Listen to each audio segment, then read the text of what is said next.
Welcome to another Classical Gabfest All-Games Extravaganza. Normally this podcast is a discussion about the ever-changing world of classical music, but each week we begin the episode with a prelude, and amuse-bouche, if you will, wherein we give ourselves a musical listening challenge. This week we've got count 'em, four such challenges for you to play along with. I'm your host for this week, Kensho Watanabe, and with me as always are Tiffany Liu and William White. And this week, our official intern, Joseph Vaz, is also here. And so, Joey, first off, we've got the latest macro statistics in from listener statistician Christopher. Would you be so kind as to tell us where we stand? Listener statistician Christopher has separated the games by style. And here is where you all stand. For individual games, where you all are competing against each other, Tiffany and Will are tied at 8 wins each. And Kensho has 6 wins. Boo. You all have 13 ties between each other. Wow. For team games, such as Classical Chronology and Stolen Strains, Team Will and Kensho has 2 wins. Team Tiffany and Kensho has 1 win. I don't like that I do better with Will than I do with Tiffany. And Team Tiffany and Will is still without win. That is surprising. What? He Very writes, surprising. either Kensho is a brutal game master or your team is really struggling. No, it's Will's the weak link there, that's for sure. Wow, I thought that we were a star team here, bro. And finally, for Name That Tune, aka Stump the Hosts, the listeners are 7-2 versus the hosts. It sounds about I'll right. take that. Yeah. I'll take that. I'll gladly take that. Although we're going to turn that all around today. I don't think that's the way math works. All right, well, with that out of the way, Joey, why don't you tell the people what we're going to be starting with? This week we'll be playing a round of everyone's favorite game, Name That Tune, aka Stump the Hosts. And now Free Zone presents Name That Tune. Music games don't come any simpler and any more intimidating than Name That Tune. And this game is especially fraught for our hosts, since none of them know what they're about to hear. That's because these Name That Tune submissions come from you, our loyal listeners.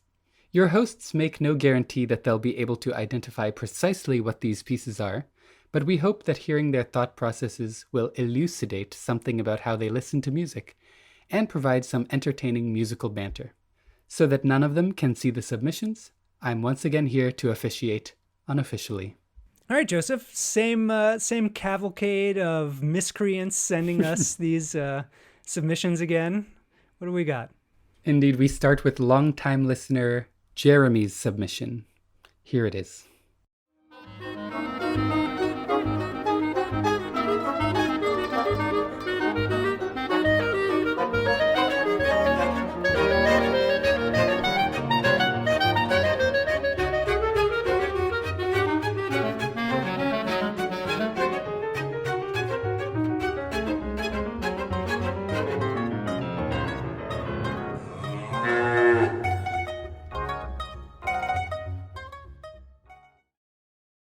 All right, what do we hear? Banjo? I definitely heard mandolin. I wasn't sure that I heard a banjo. Oh, okay, sure. We'll go with mandolin. Clarinet for sure. Some kind of string complement, right?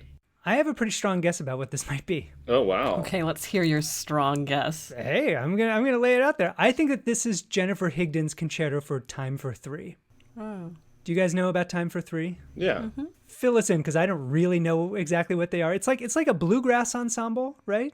Yeah, it's. I think it's a 2-violin bass duo. 2-violin bass, I can't do math, trio. I think most of the original members were from Curtis. I think that's why I know them so well, and that's probably why they know Jennifer Higdon really well, and that's why she's written this concerto for them. Oh, you're assuming that I'm right. I don't know that I'm right. I mean, I don't really have any other options to throw out. You said there it was right now, so. a concerto for them?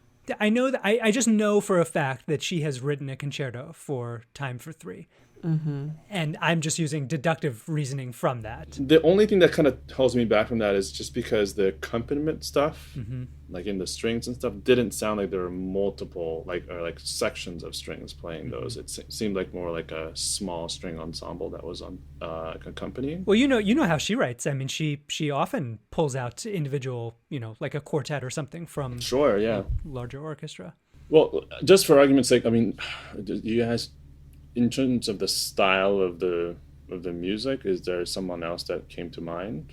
I think that there's another American composer who has recently written a bluegrassy piece. And I think that is Michael Dougherty, but I believe that was a violin concerto. Yeah, that was Sky. That's Sky, right? I brought that You've up talked in a about it, mixtape. right? Yeah. Who else has done a foray into bluegrass? I mean, Mason Bates has dabbled. Interesting. This doesn't sound like Mason's works, but I mean, he had the work that comes to mind is like the first movement of his alternative energy, which has no. I know it's not that because I know that movement very well. But Ford's Farm, that's what I'm thinking of. Right. And then he also has Mothership. I think that's closer to the DJ electronica stuff. I was thinking of the Fantastic Zoology, which has a little bit of this style and is also not electronica. I don't think it's that because I'm pretty sure it doesn't have any sort of non-orchestral instruments. No, it's definitely not that. I know that piece really well. We haven't addressed the moo, by the way. Right. Does that, because that would maybe get me closer to somebody like Mason Bates, because somebody had to press a space bar for that to happen, I think. You don't think there's a dedicated cow like the On Martineau player, like there's just a dedicated cow for this performance? How would you play a cow? I hope That's not. not As a my vegan, question. I would Let's not. Let's could not go endorse that. there. Will is shriveling in his seat But actually, right now. that gets me further away from Jennifer Higdon. I don't think that she would put a random moo in her piece. This just does not seem like her style. Well, who else? Who's got a little bit more, that whimsy? I mean, we're basically in agreement that this has to be a 21st century American piece, right? Yeah, I would be think so, yeah. extremely surprised if it weren't. Yeah. Let's just say that. Yeah. And at that point, Jeremy is just trolling us. So Oh, I think that we've crossed the trolling we are point being a long trolled. time ago. Okay. Yeah. I don't know. I can't think of a name right now. Yeah, I got nothing better than this. I think this is not a bad spread. I mean, let's say I'll just go with Higdon. Tiff, do you want to stick with Mason Bates? Sure, I'm wondering. I mean, if you want to put Dougherty in there. Sure. But yeah, none of these. I'm not loving confident. any of these. Yeah, but yeah. But I can't think think of anything else. This is one of those can we you? chalk up to say, the listeners will just really enjoy our discussion Being about wrong. it, not the Yeah. answer. Yeah. Okay. What was all that about turning it all around today? Well, all right. Math. Well, I enjoyed the discussion, but this composition for solo clarinet and chamber ensemble is by the American composer John Adams. Oh. Gnarly Buttons is the name. This is the second movement Gnarly called Buttons. Hoedown, subtitled Mad Cow. I love it. I'm going to listen to awesome. it. Very I love cool. the piece. It sounds really cool. Yeah, I agree. Next. All right. Today's second submission comes from listener Eric. Here it is.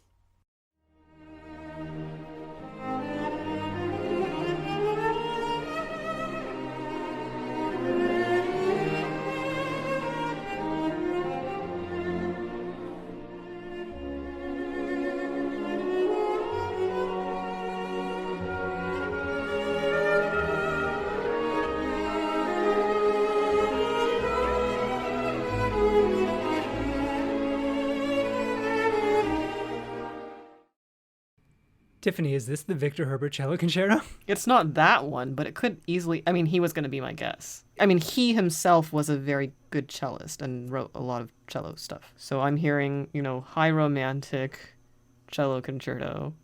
Victor Herbert is my guess. And do we think that he wrote two? He did, right? I think so. Because there's one that you love, like that you've talked That's about right. that you really like. Mm-hmm. And he was, an Irish composer living in Vienna? Mm-hmm. I heard some Straussian vibes, especially Yeah, toward the I end was of this. really going to say, it sounds very much like Strauss, but I'm going to use my episodely help the hosts and say this is a troll job, as we are getting many of these days. In particular, this is an opus 3 of a composer, a student work, and the influence of Strauss is absolutely on the correct. Is correct. Well, okay, so let's look at, second Viennese school composers, maybe? Well, I wouldn't think Webern, because even his opus 1 is Im Sommerwind, which is a high romantic piece, but that's already, I feel like the musical vocabulary is already beyond what we just heard. Mm-hmm. What's Berg's opus? I think that Berg opus 3 is already pretty Schoenbergy too. Schoenberg opus 3, I don't know. Yeah.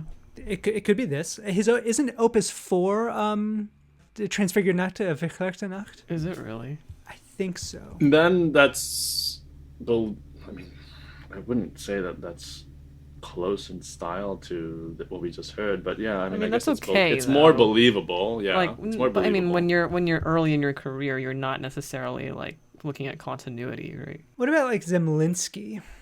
He's probably too old. It's less of a troll job though. This is like Yeah, if someone's right. trolling us, it's got to be someone that's so not writing in this style or what we know them for, right? Right. So, what year would you guys put this around? Sort of hovering right around 1900? Yeah, I was gonna say like late 1800s or early 1900s. So, who could be like a composer born in like the 1880s or late 1870s? And who was writing really different sounding music by, say, 1910 or 1920? I mean, we would think that this would be German or Austrian. If I had to pick a nationality other than German, then I would have gone English, or maybe American, but like contemporary. Like somebody who was thinking romantic rather than 20th century. So not Elgar. So then Not Vaughan Williams. No. Not Holst. Not. No. Walton? Walton. Okay. Prokofiev. Are you going to go with that? Sure. Okay. I'll go with Walton. Who are you going to pick, Kensho? Just for shits and giggles. Schoenberg. Yeah, Schoenberg. Nice. All right, Joey. Well, this is Hindemith's Cello Ah. Concerto, Duh, we forgot Opus about him. 3. Damn. I think we could have gotten there, actually. We could have gotten there. If Yeah. we had had an hour, we would have gotten there. All right, very good. So, 8-2. Skip the last one. No! We got to hear it. All right. Today's last submission comes from listener Christopher. Here it is.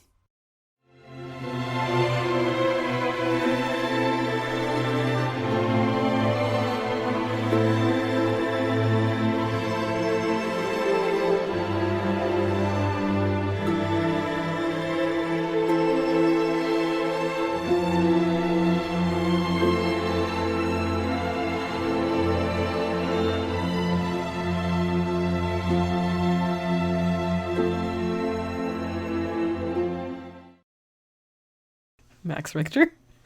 As if that harp is supposed to help us. Like I don't know, just like very strategically placed clip. Don't you think? It's like strings, harp. Harp is also a string, Kensho. Does that mean banjo is also a string? Yeah, Sure. duh. I refuse to include Call it that an in my instrument? family. Well, there you go. That's one workaround. I'm going with Max Richter. I think I know who the composer is. Really? Yeah, I think so. I mean, you also said that about Jennifer Higdon in the first one. So. I know, exactly. I'm coming out swinging this round. So, are you just gonna keep it a secret? I think it's Arvo Pärt. Okay. I think this might be a piece called Silhuan Song, but that's really reaching back there for me. So, Kensho, you should guess something else. You should guess a different. All right. So, composer. what's in that style? Richter and Pärt, and it's kind of. I mean, like... it could be like Erkki Sven Tur, Veljo Tormis, Goretzky. Yeah, Goretzky is an option. All right, I think we've got our Let's slate. go with these. I'm sure we're wrong. Actually, this is a piece by Arvo Pärt. Yay. What piece is this? This is called Festina Lente for strings and harp ad lib. Yeah. Hey, 1 for 3. that's Alright. a win for us. Yeah, Yeah. we'll take it. It's a personal victory. Yeah. I mean, for the three of us. Should I do the outro? Sure. Well, what about that- the bonus?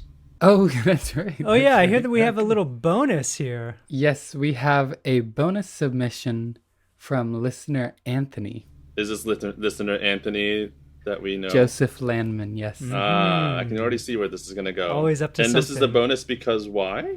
This is a bonus because it's not strictly classical. I don't think anybody would really define it thusly. Well, suitable for our All-Games Extravaganza. Lay it on us. Here it is.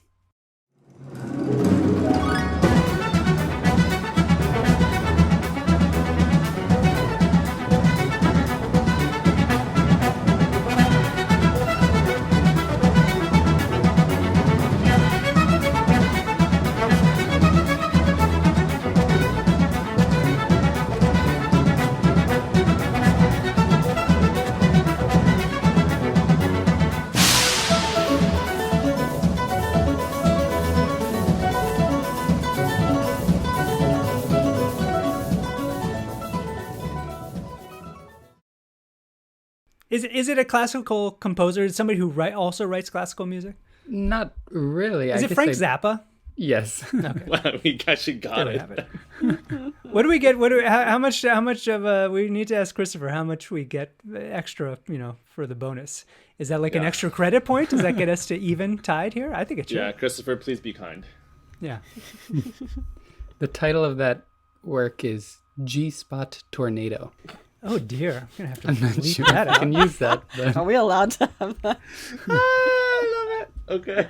Well, thank you, Joseph, for saving that for the special bonus round. That would not be suitable for the main round. I'm sorry to say.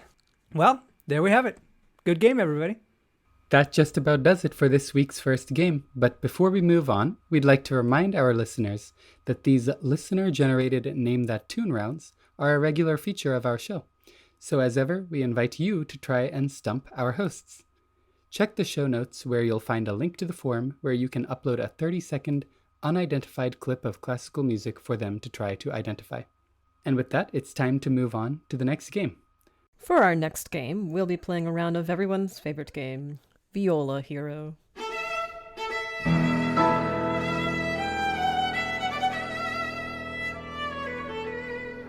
In the world of classical music, the viola is often overlooked and maligned, the red-headed stepchild of the string section. With this game, we seek to bring awareness to the irreplaceable value of the viola in well-known orchestral works. Here's how we will play. I will name a category of symphonic repertoire, and then play for you a few bars of just the viola part from a famous work. I have my trusty viola with me, and my co-hosts, along with all of you at home, will try to identify the piece after hearing the excerpt. This week there will be 3 categories: Sibelius symphonies, Mendelssohn overtures, and orchestral incidental suites. You guys ready to play?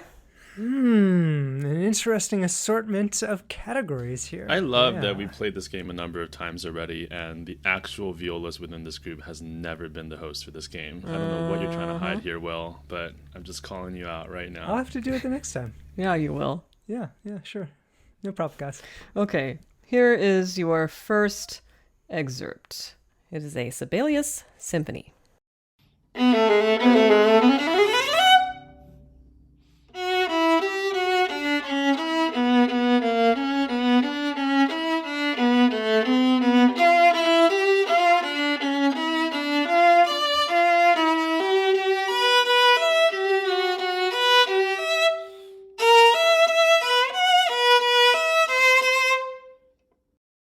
Second symphony, last movement. Yep, definitely. You guys got it. Good Yay! All right, off to a good start here. Yep. That opening run was the one that gave it away. I Yeah. think if I Yeah, heard, that's if I right. didn't hear that first part, then we would have had to think about it a little more.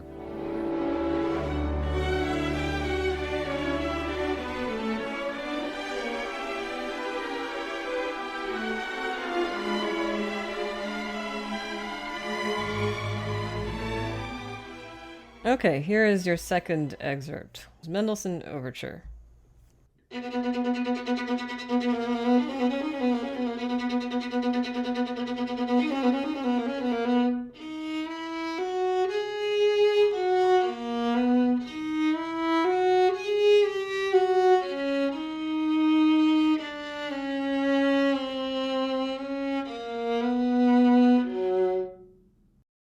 Okay, so this is a Mendelssohn overture. So what Mendelssohn overtures do we know? I have a feeling this is Midsummer Night's Dream, but I'm not absolutely sure. I have a feeling that it's that as well. I mean, what are the other options though? There's the Ruy Blas. Ruy Blas, of course. Yeah. The one that no one knows. Yet is the most fun thing to say in the entire repertoire video. There's the Hebrides. Yeah. There's the Fair Melusina Overture. Yeah. That one I know, so I think I would have recognized it, or it would be pretty embarrassing if I didn't recognize it. What else is there? Calm Sea and Prosperous Voyage could be considered an overture, yeah. There are a few more, aren't there? Yeah, because they're in that Dover score, but what else? Yeah, that thick score that we have. It's the same. It's the right tempo for the overture for Midsummer Night's Dream, right? And also these running eighth notes. Yeah, I think that's the obvious answer. I think we should just go with that. Let's do it. I'm with you.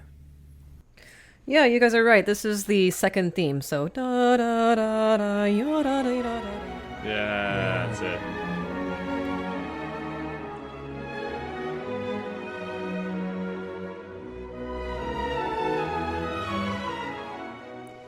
Two for two. Amazing. Yeah, good. All right. And here is your final excerpt. It's incidental music. And of course, by incidental music, we mean something that might have been written for a play, or usually a play, right? Mm-hmm.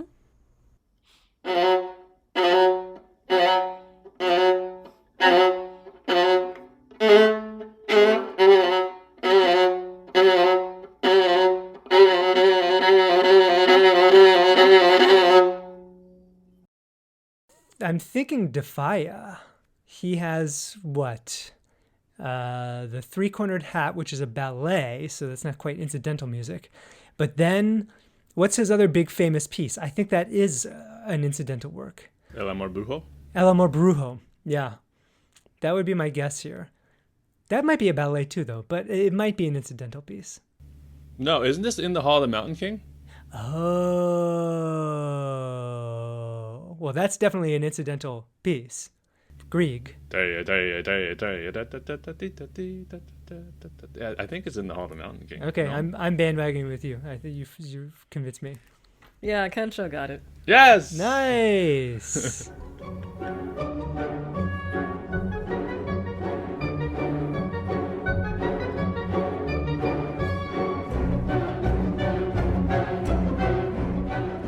All right, very good, guys. 3 for 3. Fantastic. Let's go to our second game of the day. Kensho. For our next game, we'll be playing a round of everyone's favorite game, Match the Interpreter.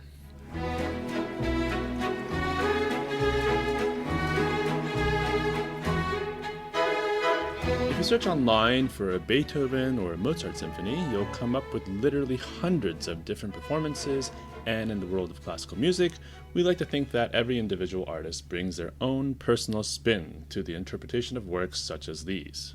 But the question is, just how audible are those interpretive fingerprints? In this game, I'm going to play the same excerpt as performed by 3 different interpreters, and it's going to be up to our contestants to see if they can match those clips to the 3 interpreters listed. This week, the focus is on the violin, and our 3 interpreters are Hilary Hahn, Itzhak Perlman, and Gidon Kramer. So before we start, what sorts of musical associations do you guys have with these 3 violinists? Well, I like this list, I have to say, because I have definite associations with each of these. And what I find interesting about this game is, A, I want to see if my associations are the same as Tiffany's, and B, I want to see if my associations come out in the actual audible experience of listening. Because I think we found from this game that it doesn't always work out that way. So, all right, taking them one at a time, Hilary Hahn I think of as being perfection, like note perfect, spinning out long phrases, not, like not the boldest interpreter, not anybody who's going to go way outside the box or color outside the lines. Itzhak Perlman, much smudgier, probably a more standard approach to interpretation, not as perfect, especially later in his career. I think that, his aim is maybe not so much exactitude. And then Gidon Kramer, I would think of as being the most creative of the 3. I mean, he is more than a violinist in a way that I don't really think of the other 2s. I mean, he has his own ensemble, the Kramerata Baltica. He's collaborated with composers over decades, and that's not to say the other ones haven't, I mean, especially Hilary Hahn. But Kramer, he seems like he's more part of kind of a consortium of musicians, especially in Eastern Europe and Germany and in his native Russia. So that's where I am with this. Tiffany, am I on base, off base? What do you make of this? Yeah, I think so. I mean, if I had to come up with a word association for each of the three, Hilary Hahn is going to be... It's a little bit reductive to say perfectionist, but there's a sense of like brilliance about her, kind of sharpness and clarity. With Itzhak Perlman, it's warmth and kind of a classic approach. And then with Gideon, which actually is the person I'm least familiar with in terms of his violin output, but I would just call him kind of eccentric. Yeah, eccentric. That's good. So I thought for the excerpt itself, violinists always say that the most revealing thing about a violinist playing is when they play solo Bach. So the excerpts are going to be the very beginning of the Chausson from the second partita. So hopefully you guys can discern who is who. So here we go. All right, here is interpreter number 1.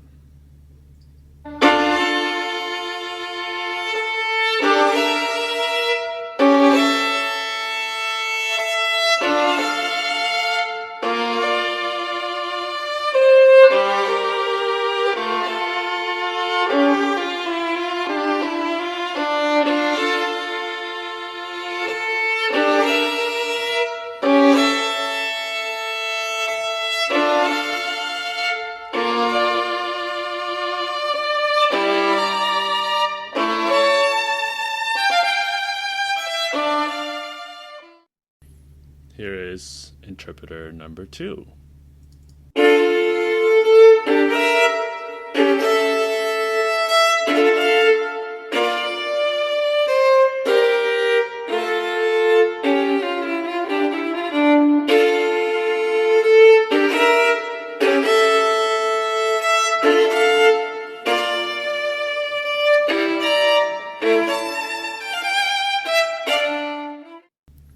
And here is interpreter number 3.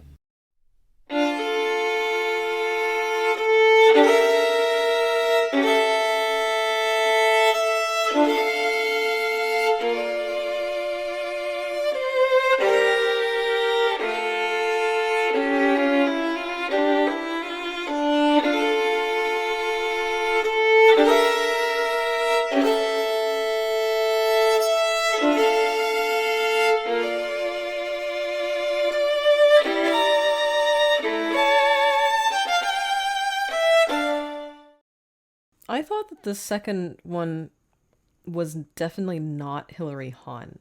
There was something like older school about it. And then if I were to pick which one of the other two I think would be her, I would go with the third one, but it's not a slam dunk. I thought that in the third one there was a sense of there's one bow change that happens in the tip that has the cleanliness that I associate with Hahn's approach, where, you know, she's like drawing all the way to what sounds like the tip of the bow, but the execution is like flawlessly clean, in a way that is very much the way I see her in my mind playing this. I don't, really know Kremer's Bach. I guess what I'm saying is that if I were to put Hahn on the third one, and then there's something about, I heard a bit of portato, ba-da-dee-da-da-dee-da-da. It's quite old school in the second excerpt. That for me, that's Perlman, which I guess makes Kremer the first one. I don't know.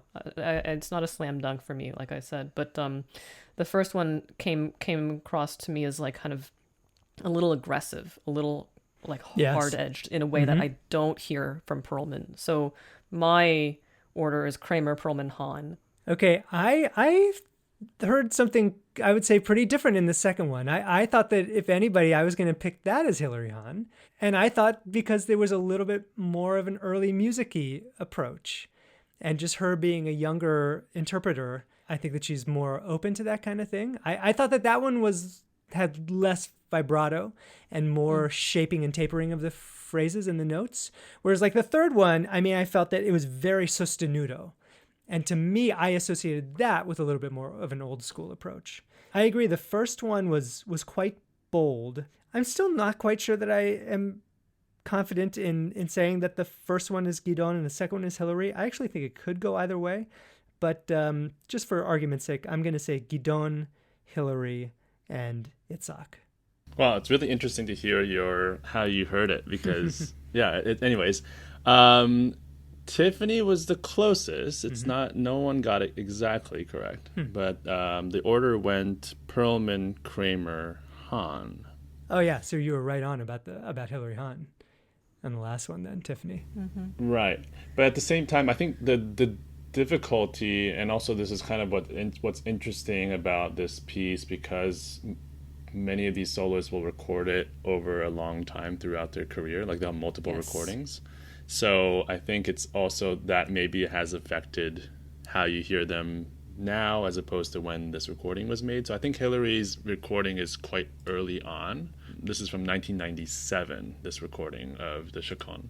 So obviously she probably plays it a little bit differently now, like 15 years later. The Kramer one is from 2005, and then the Perlman recording is from 1988. So I guess kind of in the mid-career. Mid-career, it's like Perlman.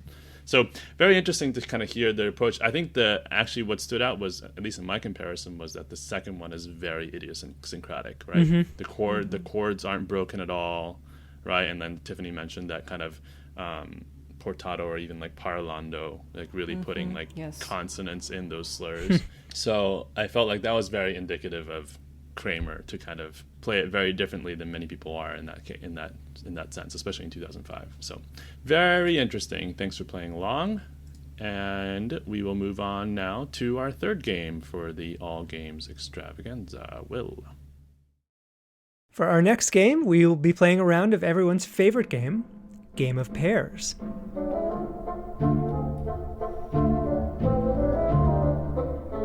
All right, here's how this game is played. I've chosen two composers who share a similar musical style, and I'm going to play three selections that my co-hosts will listen to and try to guess who wrote each one of them. And of course, we encourage you to play along at home. This week's composers are Johannes Brahms and Antonín Dvořák. But before we get into the game, let's briefly discuss what makes these composers' styles similar and different. This is an interesting pairing because many people kind of make that comparison or see the similarities, yet the way I see it is very much like it's kind of a one-way street in that Dvořák really looked up to Brahms. The story is that Brahms was on a judging panel for these kind of composition competitions that Dvořák entered one of his pieces in, and Dvořák won the prize, and then that started their relationship in a way, and Dvořák obviously looked up to Brahms and kind of modeled some things. It's always that Dvořák was influenced by Brahms very much so than them trying to copy each other, or it's not really a symbiotic relationship in any way, right?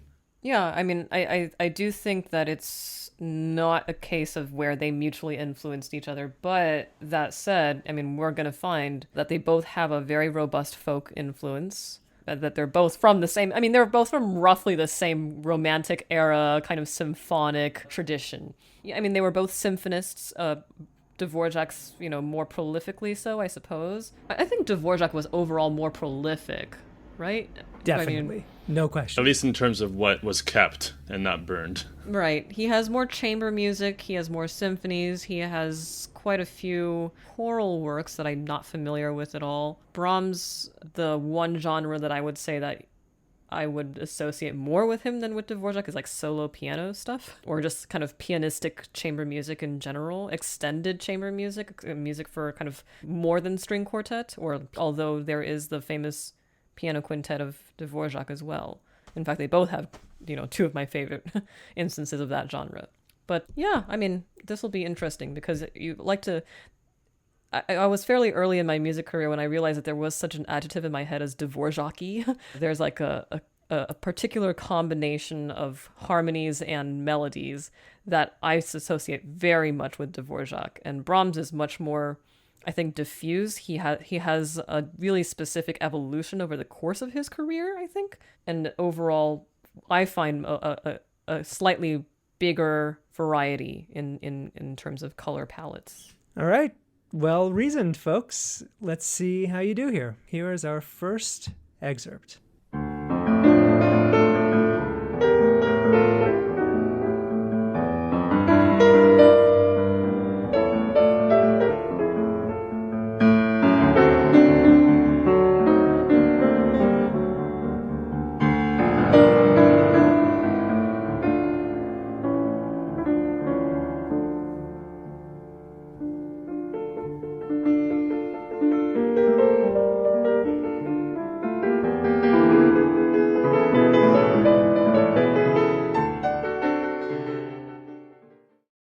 I mean, that one says Brahms to me. Yeah.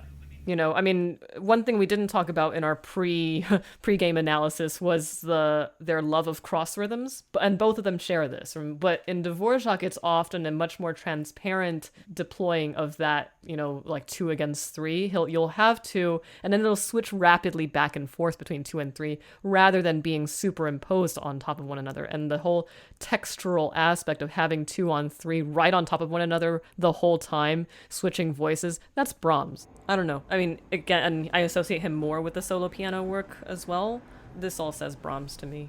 Yeah, but you can see why we'll pick this, because it's got that kind of folksy, nostalgic kind of vibe that Dvorak may dabble in. But yeah, I agree with you that this is probably Brahms. But the thing that it's missing that Dvorak has when he does that folksy is like the sheer melodism, where you have like just one melody that kind of cuts to the heart of your soul. That's what Dvorak does when he gets really into these folksy moods that he has. That's what I think.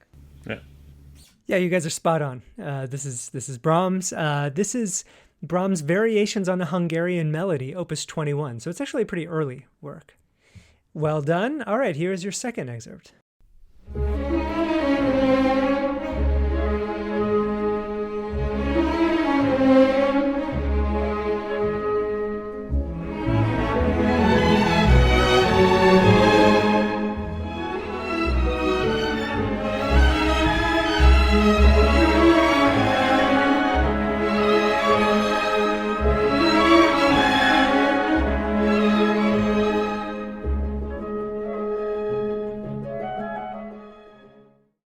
Yeah, that's Dvorak, right? I don't know. I guess I don't know all the Slavonic dances, but again, we see that there's now that we've talked about cross rhythms, 3 and 2, jaga daga daga da dum ba dum. I mean, that's really textbook Dvorak. This color that he has of like the high violins that come in and add that like silvery lining, also very, very Dvorak. And I now wish I'd paid more attention, like knowing what specific dance this would be. I mean, I wish that I kind of remembered what a Sosedska was, but I don't. But it has that flavor, right? Yeah, no, this is definitely Dvorak. Once again, you guys are correct. This is Dvorak from his Legends. This is Legend number 6. And I don't know what kind of dance it is to tell you. Sorry. All right, so you've had one of each. Now this is the third round is where it always gets a little more complicated. Here is your third excerpt.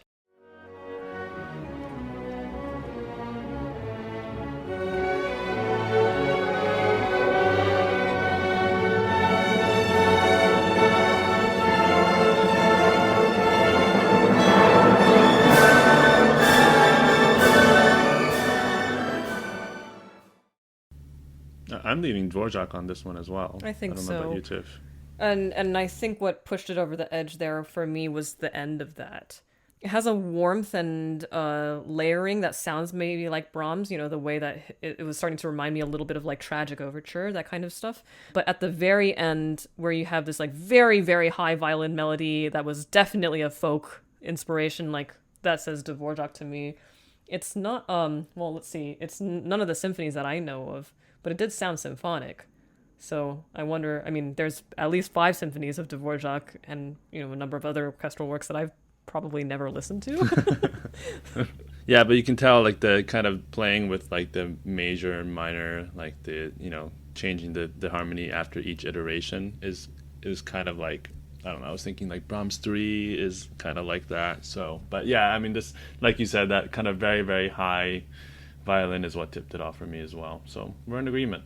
Yeah, once again, you guys are correct. This is Dvorak. It's his Slavonic Rhapsody number 1. And Kensho, that is exactly the feint that I was going for, was that it had that sound of the shifting major and minor, tertial-related harmonies, and that ascending minor third motif, which is so Brahmsian. And yeah, I mean, when I found this moment, I thought it really had a connection to the Brahms Third Symphony. But then I did want to give you guys just enough at the end there to hear the trashy vulgarity of Dvorak, you know, that would not be Brahms. Whoa. I mean, that was what I was trying to do. Whoa. Well, I mean, let's be honest. You know, I'm not saying that Dvorak is always trashy and vulgar, but definitely more often than Brahms is. We're really asking for these angry emails these days. All right. Send us angry emails, folks.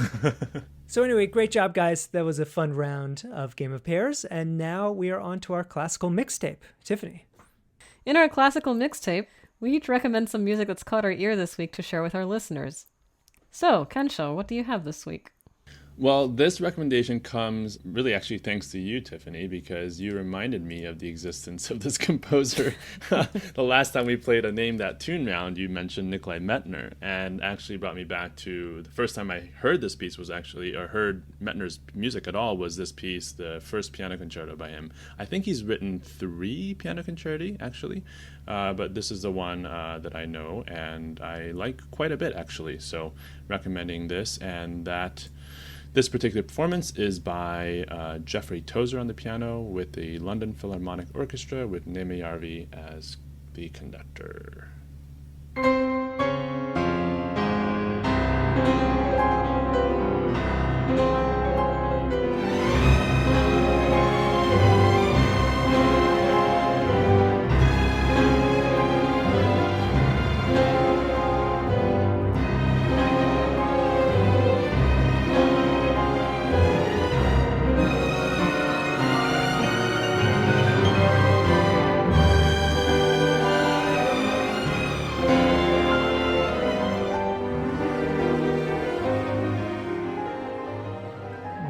That is something I could get into in a big, big way.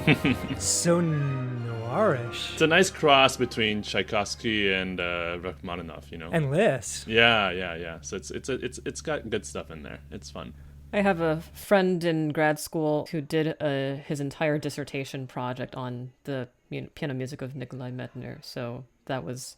It's a fun rabbit hole because it has, like all the composers that we know from eras that we know other composers of, it has elements of the familiar, and yet you have the joy of discovering something like a totally new voice. So this is really fun. Thank you, Kensho. And also, you're welcome. Let's go to Will next. All right, my recommendation this week is Bach's Cantata BWV 140. It's called Wachet auf, Wake Up, or Sleepers Awake, as it is often translated in English. I did this on a concert, I guess, a week ago or 2 weeks ago now, and this was going to be my last week's mixtape, but I had to make my emergency this was your change. throwaway over Schnieke. Yeah, when Schnieke came up in the course of that episode, I had to make an emergency change. But boy, is this a great, great, great piece. You know, these 17th century texts are sort of strange. You know, this is all about Jesus as the bridegroom of humanity. And so the text is like, you wise young virgins, you should go forth to meet your husband who's coming towards you. Like, what are you doing? Get up and go greet him now. And that's being told to the city of Jerusalem, which is like, you know, stand in for all of humanity. So, you know, there's some odd things in there, but the music, it's so great because it's like this first movement especially, it's kind of a hard tempo to find because it has some of the anticipation, like a lot of these syncopated rhythms where it wants to go towards it, like the Jungfrauen going towards their bridegroom, and yet it has also a regalness that you might associate with kind of a procession or, you know, a march down the aisle. It's I think a favorite of many people's, and yeah, can't recommend it more highly.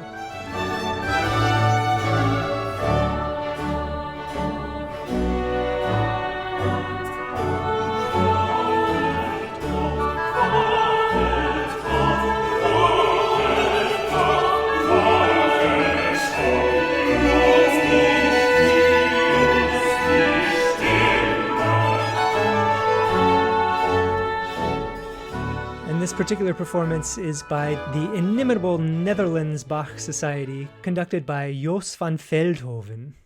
Excellent. Thank you for that and that recording.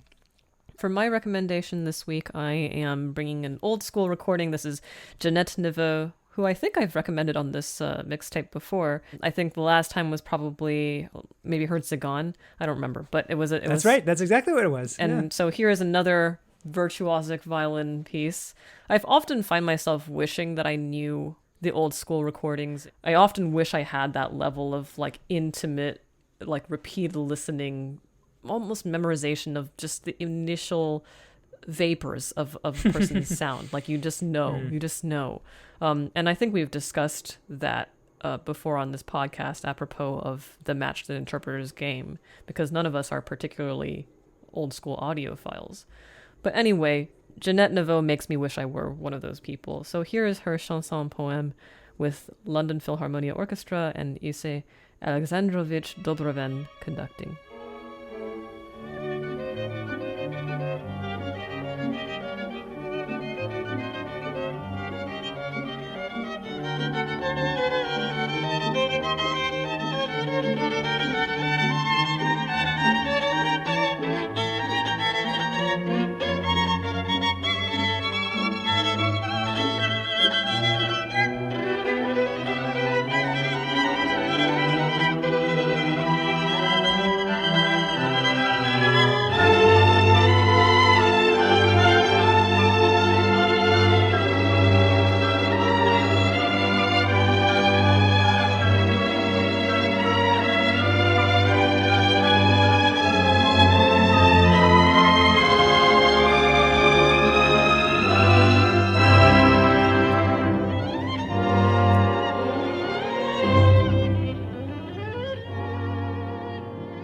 That's such a beautiful piece, that Chausson Poème. Have either of you ever played it or conducted? I have, and it's so difficult to pull off. It's really I've both played and conducted it. It was one of the pieces that I studied in high school, and I conducted it on a concert. Well, let me think. Maybe that was like 5 years ago now. But it's really hard to pull off. It's one of these kind of quintessentially like subtle and sometimes not very rewarding pieces. Like you search and you search and you search for like that big climax, but it's like, you know, if we wanted to go very stereotypical, it's like so French to like spend the entire time on foreplay, and then like the actual like moment is sort of like, oh boy, like, you know, it's not what the piece is about. Yeah, I love this piece. I never get tired of hearing this piece. It's so great. And Jeanette Neveu is just so great. So I love that she's appearing yet again on the mixtape. You'll find the links to all these and to our full classical mixtape playlist in the show notes. And with that, it's time to wrap up this episode of the Classical Gabfest. I'm Kensho Watanabe, and on behalf of Tiffany Liu and William White, I'd like to thank you so much for listening and to encourage you to subscribe and rate us on your podcast app. We'd also love your help spreading the word about the show on social media, where you can find us on Facebook, Twitter, and Instagram. You can reach us at classicalgabfest@gmail.com, and we'd love to hear from you. Until next time, happy listening, and we'll be with you next week.